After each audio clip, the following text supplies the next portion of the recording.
नमस्कार ओडिशा मु स्वागत करुच्ची मो ओडिशा न्यूज को चलतु पांचटी मुख्य खबर पर नजर पकाइबा।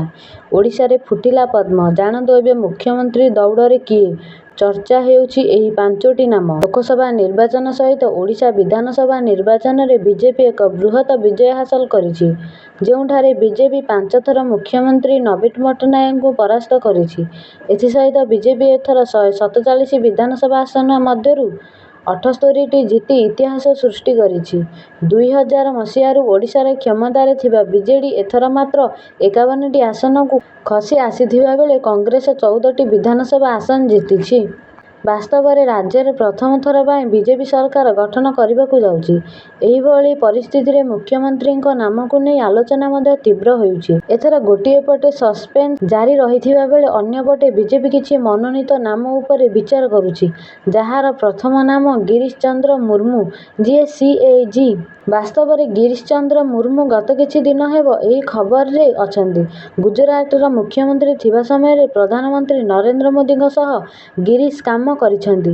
ଯେତେବେଳେ ଜମ୍ମୁ କାଶ୍ମୀର କେନ୍ଦ୍ରଶାସିତ ଅଞ୍ଚଳ ହେଲା, ସେ ପ୍ରଥମ ଲେଫ୍ଟନାଣ୍ଟ ଗଭର୍ଣ୍ଣର ଭାବେ ନିଯୁକ୍ତି ପାଇଥିଲେ। ବିଜେପିର ବିଜୟ ପୂର୍ବରୁ ମଧ୍ୟ ତାଙ୍କ ନାମ କମିଟିରେ ରଖାଯାଇଥିଲା, ତଥାପି ସମସ୍ତେ ଏହା ଉପରେ ନୀରବ ରହିଛନ୍ତି। ଏହି ଦୌଡ଼ ତୃତୀୟ ନାମ ହେଉଛି ଧର୍ମେନ୍ଦ୍ର ପ୍ରଧାନ, ଯିଏକି ମୋଦି ସରକାରରେ କେନ୍ଦ୍ରମନ୍ତ୍ରୀ ତଥା ଓଡ଼ିଶାର ଅନ୍ୟତମ ପ୍ରମୁଖ ନେତା ଭାବରେ ଗଣାଯାଉଅଛି। ରାଜ୍ୟରେ ସରକାର ପରିବର୍ତ୍ତନ କରିବାରେ ଧର୍ମେନ୍ଦ୍ର ପ୍ରଧାନ ଏକ ପ୍ରମୁଖ ଭୂମିକା ଗ୍ରହଣ କରିଛନ୍ତି। ଏଥର ବିଜେପି ସରକାର ନିଜେ ଦିଲ୍ଲୀରେ ସଂଖ୍ୟା କମ୍ ଥିବାରୁ ଧର୍ମେନ୍ଦ୍ର ପ୍ରଧାନଙ୍କ ପାଇଁ ରାଜ୍ୟ ଆହ୍ୱାନ ଏବଂ ଦାୟିତ୍ୱ ଟେକି କଷ୍ଟସାଧ୍ୟ ହୋଇପଡ଼ିଛି। ଏଥିସହିତ ଓଡ଼ିଶାରେ ମୁଖ୍ୟମନ୍ତ୍ରୀ ଦୌଡ଼ରେ ଦ୍ୱିତୀୟ ନାମ ହେଉଛି ସୁରେଶ ପୂଜାରୀ। ସୁରେଶ ପୂଜାରୀ ବ୍ରଜରାଜ ନଗରର ବିଧାୟକ ଏବଂ ତାଙ୍କୁ ସଂଘରେ ନିକଟତମ ବିବେଚନା କରାଯାଏ। ଏହା ବ୍ୟତୀତ ସେ ବରଗଡ଼ର ପୂର୍ବତନ ସାଂସଦ ଏବଂ ବିଧାୟକ ପଦବୀରୁ ମଧ୍ୟ ଉଠିଛନ୍ତି। ତେବେ ବିଜେପି ମଧ୍ୟ ତାଙ୍କ ଉପରେ ବିଶ୍ୱାସ ରଖିଛନ୍ତି। ଓଡ଼ିଶାରେ ମୁଖ୍ୟମନ୍ତ୍ରୀଙ୍କ ଦୌଡ଼ରେ ଚତୁର୍ଥ ନାମ ମନମୋହନ ସାମଲ। ଓଡ଼ିଶାରେ ବିଜେପିର ରାଜ୍ୟ ସଭାପତି ଅଛନ୍ତି। ବାସ୍ତବରେ ପୁଷ୍କର ସିଂ ଧାମୀଙ୍କ ସହ ଉତ୍ତରାଖଣ୍ଡର ସୂତ୍ର ତାଙ୍କ ଉପରେ ଲାଗୁ ହୋଇପାରେ, ଯେଉଁଠାରେ ପୁଷ୍କର ସିଂ ଧାମୀ ରାଜ୍ୟରେ ସରକାର ଗଠନ କରିଥିଲେ, କିନ୍ତୁ ସେ ନିଜେ ନିଜ ଆସନରୁ ହାରିଯାଇଥିଲେ। ଏହି ସମୟରେ ମୁଖ୍ୟମନ୍ତ୍ରୀ ପଦବୀ ପାଇଁ ଦୌଡ଼ରେ ପଞ୍ଚମ ନାମ ଲକ୍ଷ୍ମଣ ବାଗଙ୍କ ନାମ, ଯିଏକି କଣ୍ଟାବାଞ୍ଜି ବିଧାନସଭା ଆସନରୁ ପ୍ରାୟ 16,000 ଭୋଟରେ ମୁଖ୍ୟମନ୍ତ୍ରୀ ନବୀନ ପଟ୍ଟନାୟକଙ୍କୁ ପରାସ୍ତ କରିଛନ୍ତି। ସେ ପ୍ରଥମ ଥର ପାଇଁ ବିଧାୟକ ହୋଇଛନ୍ତି, କିନ୍ତୁ ଦଳ ନିଶ୍ଚିତ ଯେ ନବୀନ ପଟ୍ଟନାୟକଙ୍କୁ ଏକ ବିଶାଳ ବ୍ୟବଧାନରେ ପରାସ୍ତ କରିବା ସହଜ ନୁହେଁ। ଏହିଭଳି ପରିସ୍ଥିତିରେ ସେ ଏତେ ବଡ଼ ସଫଳତା ହାସଲ କରିଛନ୍ତି, ତେଣୁ ତାଙ୍କ ନାମ ଶ୍ରେଷ୍ଠ 5 ନମ୍ବରରେ ମଧ୍ୟ ଅନ୍ତର୍ଭୁକ୍ତ। ଚାଲନ୍ତୁ ପରବର୍ତ୍ତୀ ଖବର ଉପରେ ନଜର ପକାଇବା। ବିଶ୍ୱରେ ପ୍ରଥମ ଘଟଣା, ବାର୍ଡ ଫ୍ଲୁ ସଂକ୍ରମଣରେ ଜଣେ ବ୍ୟକ୍ତି ମୃତ। ବାର୍ଡ ଫ୍ଲୁ ସଂକ୍ରମଣକୁ ନେଇ ଏକ ଚିନ୍ତାଜନକ ଖବର ସାମ୍ନାକୁ ଆସିଛି। ମେକ୍ସିକୋର ଜଣେ ବ୍ୟକ୍ତିଙ୍କର ବାର୍ଡ ଫ୍ଲୁ ସଂକ୍ରମଣରେ ମୃତ୍ୟୁ ଘଟିଥିବା ନେଇ ବିଶ୍ୱ ସ୍ୱାସ୍ଥ୍ୟ ସଂଗଠନ ରିପୋର୍ଟ କରିଛି। WHO ସୂଚନା ଅନୁସାରେ ମୃତ ବ୍ୟକ୍ତିଙ୍କର ପୂର୍ବରୁ ଏକାଧିକ ସ୍ୱାସ୍ଥ୍ୟ ଜଟିଳତା ରହିଥିଲା, କିନ୍ତୁ କେଉଁ ମାଧ୍ୟମରେ ଭୂତାଣୁ ସଂକ୍ରମଣ ହୋଇଥିଲା ତାହା ଜଣାପଡ଼ିନାହିଁ। ତଥାପି ବର୍ତ୍ତମାନ ବାର୍ଡ ଫ୍ଲୁକୁ ନେଇ ଭୟଭୀତ ହେବାର ନାହିଁ। ସଂକ୍ରମଣ ବିପଦ କମ୍ ରହିଛି ବୋଲି WHO କହିଛି। WHO କହିଛି ଯେ ମୃତ ବ୍ୟକ୍ତିଙ୍କର ଏକାଧିକ ଅନ୍ୟାନ୍ୟ ସ୍ୱାସ୍ଥ୍ୟ ଜଟିଳତା ଥିଲା। ସେ ହସ୍ପିଟାଲରେ ଭର୍ତ୍ତି ହେବା ପୂର୍ବରୁ ଏକାଧିକ ସ୍ୱାସ୍ଥ୍ୟ ସମସ୍ୟା ଦେଇ ଗତି କରୁଥିଲେ। ମୃତ ବ୍ୟକ୍ତିଙ୍କୁ ମଧ୍ୟ 59 ବର୍ଷ ହୋଇଥିଲା। ସେ ଏପ୍ରିଲରେ ମେକ୍ସିକୋ ସିଟିର ଏକ ଡାକ୍ତରଖାନାରେ ଭର୍ତ୍ତି ହୋଇଥିଲେ। ତାଙ୍କର ଜ୍ୱର, ନିଶ୍ୱାସ ପ୍ରଶ୍ୱାସ ନେବାରେ ଅସୁବିଧା, ଝାଡ଼ା, ବାନ୍ତି ଏବଂ ସାଧାରଣ ଅସୁସ୍ଥତା ରହିଥିଲା। ଲ୍ୟାବରେ ପରୀକ୍ଷଣ ପରେ ତାଙ୍କ ଶରୀରରେ ଏ ଭୂତାଣୁ ଚିହ୍ନଟ ହୋଇଥିଲା। ପୂର୍ବରୁ ଏପରି କୌଣସି ବ୍ୟକ୍ତିଙ୍କଠାରେ ଏହି ଭୂତାଣୁ ଚିହ୍ନଟ ହୋଇନଥିଲା। ଏହା ପ୍ରଥମ ମାମଲା ଏବଂ ମେକ୍ସିକୋର ଜଣେ ବ୍ୟକ୍ତିଙ୍କଠାରେ ପ୍ରଥମ H5 ଭୂତାଣୁ ରିପୋର୍ଟ ହୋଇଥିବା WHO କହିଛି। WHO ଆହୁରି ଯେ ମୃତକ କୁକୁଡ଼ା କିମ୍ବା ଅନ୍ୟ ପ୍ରାଣୀଙ୍କ ସଂସ୍ପର୍ଶରେ ଆସିବାର କୌଣସି ଇତିହାସ ନାହିଁ। ତଥାପି ତାଙ୍କୁ ଭୂତାଣୁ କିପରି ସଂକ୍ରମିତ ହେଲା ତାହା ଜଣାପଡ଼ିନାହିଁ। ମେକ୍ସିକୋର ସ୍ୱାସ୍ଥ୍ୟ ମନ୍ତ୍ରଣାଳୟ ମଧ୍ୟ ମୃତ ବ୍ୟକ୍ତିଙ୍କ ସ୍ୱାସ୍ଥ୍ୟକୁ ନେଇ ରିପୋର୍ଟ କରିଛି।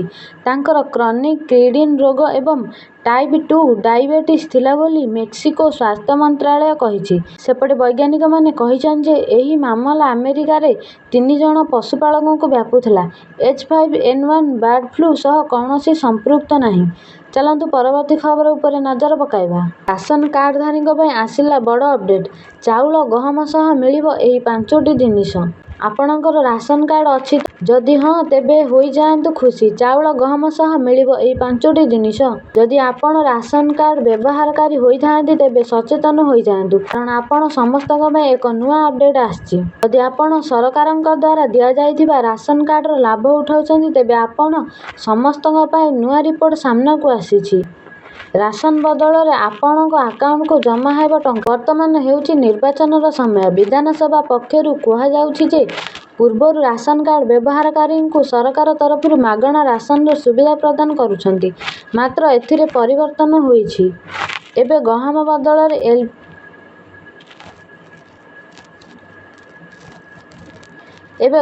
ବଦଳରେ ଏପିଏଲ୍ ରାସନ କାର୍ଡଙ୍କୁ 1500 ଟଙ୍କା ଏବଂ ବିପିଏଲ୍ ରାସନ କାର୍ଡଙ୍କୁ 2500 ଟଙ୍କା, ଏୱାଇ କାର୍ଡଧାରୀଙ୍କ 3000 ଟଙ୍କା ମିଳିବ।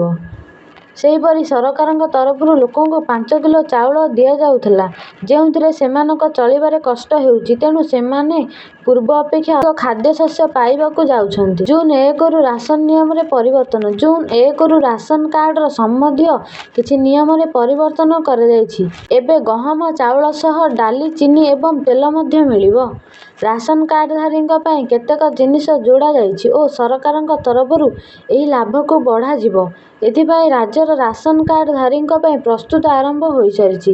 ଜଲ୍ଦି ଜୁନ୍ରୁ ଲାଭ ପାଇବେ ଲୋକମାନେ। ରାସନ କାର୍ଡଧାରୀ ଏବେ ମାଗଣାରେ ଗ୍ୟାସ୍ ପାଇବେ। ଏହା ସହ ରାସନ କାର୍ଡଧାରୀଙ୍କୁ ମାଗଣାରେ ଏଲ୍‌ପିଜି ଗ୍ୟାସ୍ ସିଲିଣ୍ଡର ମିଳିବାକୁ ଯାଉଛି। ଏହି ଲାଭ କେବଳ ଉଜ୍ଜ୍ୱଳା ଯୋଜନା ଅଧୀନରେ ଉପଲବ୍ଧ ଥିବା ଯାହା ମହିଳାମାନଙ୍କୁ ଦିଆଯାଉଥିଲା। କିନ୍ତୁ ବର୍ତ୍ତମାନ ଏଲ୍‌ପିଜି ଗ୍ୟାସ୍ ସିଲିଣ୍ଡର ରାସନ କାର୍ଡରେ ଉପଲବ୍ଧ ହେବ। ଏପର୍ଯ୍ୟନ୍ତ ଏ ବିଷୟରେ କୌଣସି ସରକାରୀ ସୂଚନା ପ୍ରକାଶ ପାଇନାହିଁ କିମ୍ବା କୌଣସି ନୋଟିସ୍ ପ୍ରକାଶ ପାଇନାହିଁ।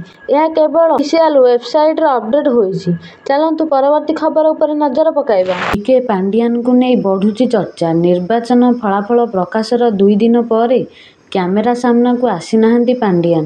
ନିର୍ବାଚନରେ ବିଜେଡି ବିପର୍ଯ୍ୟୟର ସାମ୍ନା କରିଛି, କିନ୍ତୁ ଏହି ବିପର୍ଯ୍ୟୟ ପାଇଁ କିଏ ଦାୟୀ?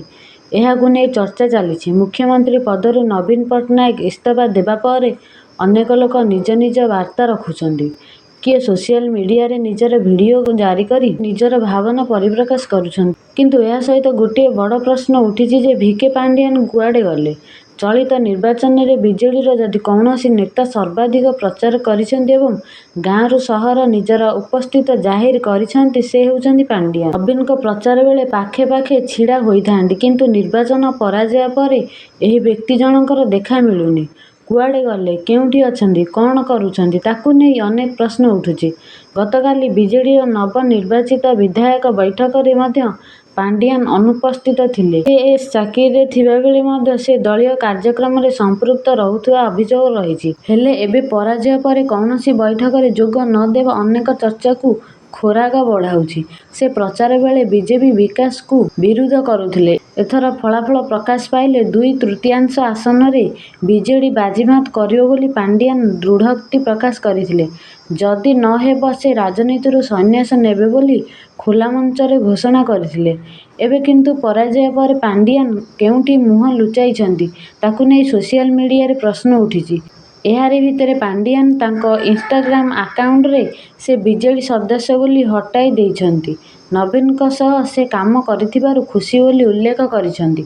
ବଡ଼ କଥା ହେଉଛି ପ୍ରଧାନମନ୍ତ୍ରୀ ମୋଦି ପ୍ରଚାର ବେଳେ କହିଥିଲେ ରାଜ୍ୟରେ ବିଜେପି ସରକାର ଗଢ଼ିଲେ ସମସ୍ତ ଦୁର୍ନୀତିର ତଦନ୍ତ ହେବ, ମାଫିଆଙ୍କ ଅଣ୍ଟା ଭାଙ୍ଗି ଦିଆଯିବ। ଏମିତିକି ଶ୍ରୀମନ୍ଦିର ରତ୍ନଭଣ୍ଡାର ଚାବି ତାମିଲନାଡୁରୁ ଖୋଜି ଅଣାଯିବ। ଚାଲନ୍ତୁ ପରବର୍ତ୍ତୀ ଖବର ଉପରେ ନଜର ପକାଇବା। ବିଜୁଳି ବିଲ୍‌କୁ ନେଇ ସରକାରଙ୍କ ବଡ଼ ଘୋଷଣା। ଏଣିକି ପୂରା ନୁହେଁ, ଅଧା ଦେବାକୁ ପଡ଼ିବ ବିଲ୍। ବିଦ୍ୟୁତ୍ ବିଲ୍ ଦେଉଥିବା ଗ୍ରାହକଙ୍କ ପାଇଁ ଏକ ବଡ଼ ଖୁସି ଖବର।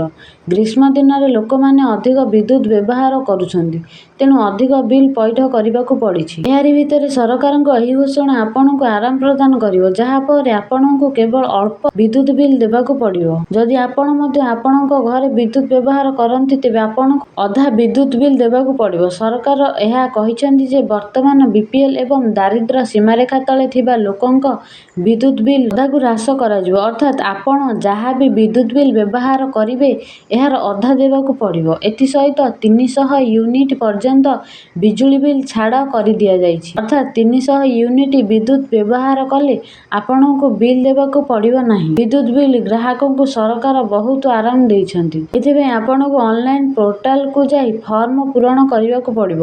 ଫର୍ମ ପୂରଣ କରିବା ପରେ ଦାରିଦ୍ର୍ୟ ସୀମାରେଖା ତଳେ ଯଥା BPL ରାସନ କାର୍ଡଧାରୀଙ୍କୁ ମାଗଣାରେ ଦିଆଯିବ। 300 ୟୁନିଟ୍ ବିଲ୍ ପ୍ରଦାନ କରାଯିବ। ଯେଉଁମାନେ 300 ୟୁନିଟ୍ରୁ ଅଧିକ ବିଲ୍ ବ୍ୟବହାର କରନ୍ତି ସେମାନେ ଏହି ସୁବିଧା ପାଇବେ ନାହିଁ। ମନେ ରଖନ୍ତୁ, ଏହି ଲାଭ ପାଇବାକୁ ହେଲେ ଆପଣଙ୍କୁ କେବଳ ଅଫିସିଆଲ ୱେବସାଇଟ୍ ପରିଦର୍ଶନ କରି ଆବେଦନ କରିବାକୁ ପଡ଼ିବ। ଆବଶ୍ୟକ ଡକୁମେଣ୍ଟ ଅପଲୋଡ୍ କରିବା ପରେ ଆପଣଙ୍କର ବିଦ୍ୟୁତ୍ ବିଲ୍ ଛାଡ଼ କରାଯିବ। ଯଦି ଆପଣ ଏହି ଯୋଜନାର ଲାଭ ଉଠାଇବାକୁ ଚାହାନ୍ତି ତେବେ ଆପଣଙ୍କର କିଛି ଗୁରୁତ୍ୱପୂର୍ଣ୍ଣ ଦଲିଲ ଥିବା ଆବଶ୍ୟକ, ଯାହାକି ଆୟ ପ୍ରମାଣପତ୍ର, ପୁରୁଣା ବିଦ୍ୟୁତ୍ bill, email ID, ration card, passport ଆକାର ଫଟୋ, ମୋବାଇଲ ନମ୍ବର। କେମିତି କରିବେ ଆପ୍ଲାଏ? ସର୍ବପ୍ରଥମେ ଆପଣଙ୍କୁ ଏହି ଯୋଜନାର ଅଫିସିଆଲ ୱେବସାଇଟ୍କୁ ଯିବାକୁ ପଡ଼ିବ। ଏହାପରେ ଆପଣ ମୂଳ ପୃଷ୍ଠାରେ ପ୍ରୟୋଗର ବିକଳ୍ପ ଦେଖିବେ, ଯାହା ଉପରେ ଆପଣଙ୍କୁ କ୍ଲିକ୍ କରିବାକୁ ପଡ଼ିବ। ଏହାପରେ ଆପଣ ମୂଳ ପୃଷ୍ଠାରୁ ବିଦ୍ୟୁତ୍ ବିଲ୍ ୱାଇଭର ସ୍କିମର ଆବେଦନ ଫର୍ମ ଡାଉନଲୋଡ୍ କରିପାରିବେ। ଏହାପରେ ଆବେଦନ ଫର୍ମକୁ ଯତ୍ନର ସହିତ ପୂରଣ କରନ୍ତୁ ଏବଂ ଦାଖଲ ବଟନ ଉପରେ କ୍ଲିକ୍ କରନ୍ତୁ। ଆପଣଙ୍କୁ କିଛି ଡକୁମେଣ୍ଟକୁ ବିଦ୍ୟୁତ୍ ବିଭାଗରେ ଦାଖଲ କରିବାକୁ ପଡ଼ିବ। କିଛି ଦିନ ପରେ ତାଲିକା ପ୍ରକାଶ ପାଇବ ଏବଂ ଆପଣଙ୍କର ବିଦ୍ୟୁତ୍ ବିଲ୍ ଛାଡ଼ କରାଯିବ। ଏମିତି ନୂଆ ନୂଆ ଖବର ଜାଣିବା ପାଇଁ ମୋ ଚ୍ୟାନେଲକୁ ଲାଇକ୍, ସେୟାର, ସବସ୍କ୍ରାଇବ୍ କରନ୍ତୁ। ରହୁଛି ନମସ୍କାର। ଜୟ ହିନ୍ଦ, ଜୟ ଜଗନ୍ନାଥ।